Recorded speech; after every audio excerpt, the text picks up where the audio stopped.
about state capture. Honorable Speaker, you know, state capture in this country has been so real. And that is what has bedeviled the management of our economy and its affairs. It is state capture that captured the economy, and the economy stopped working for Kenyans and started working for a few people who wielded the instruments of power. Honorable Speaker, it is my prayer, and I am confident that part of the legislative agenda that will be transacted on this floor will be to reverse that state capture of our economy and make our economy work for the millions of Kenyans who voted for each one of us here, and also those who voted for and against the president, because we must act in a manner that we help our people. If not to do anything else, honorable members, to uplift our people from the poverty that millions of our people are living under today. Today, honorable Speaker, people in close to 14 or 15 of our counties are going without food.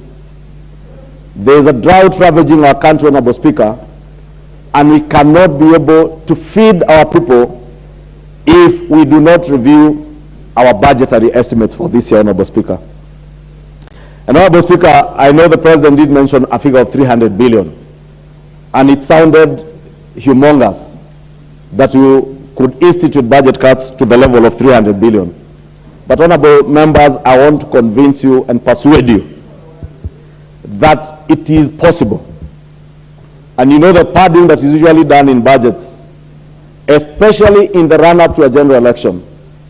Honorable Speaker, you'll be shocked that immediately before, a week before the elections, and a week after the elections, the former regime was still padding the budget and making commitments.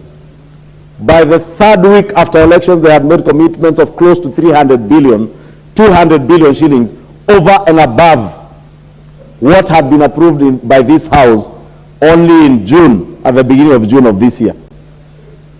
And you wonder, Honorable Speaker, what is this that had to be done outside the budget under Article 223 by those who served us in the National Treasury, that could not be done and could not be done during the annual estimates only in April, 4 months ago.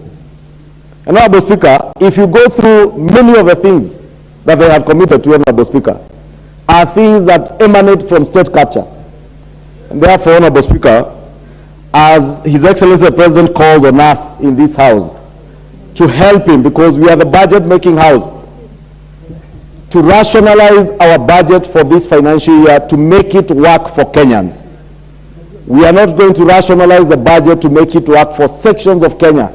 We will rationalize the budget to make it work for the majority and millions of Kenyans across the board. And that is why His Excellency the President, he said he wants an economy that will work and a government and administration that will serve Kenyans in all constituencies, in all wards, in all counties in the Republic of Kenya. And we have no obligation, Honorable Speaker, other than to support His Excellency the President. Honorable Speaker, I've had members question the President's speech on the talk about corruption. And indeed, the Honorable Fatuma from Migori County said she was disappointed with the President because he did not speak, he did not talk about corruption. I want to tell you, Honorable members, President William Ruto does not need to speak about corruption. He needs to act about corruption. And he has started acting. He has ensured that we are resourcing the IG's office. He has given financial independence to our criminal justice system to make sure that we do not just become like the previous regime that talked and spoke about corruption from the first day in office to the last day in office and did nothing about corruption. President... Your time is up. Member for Westlands.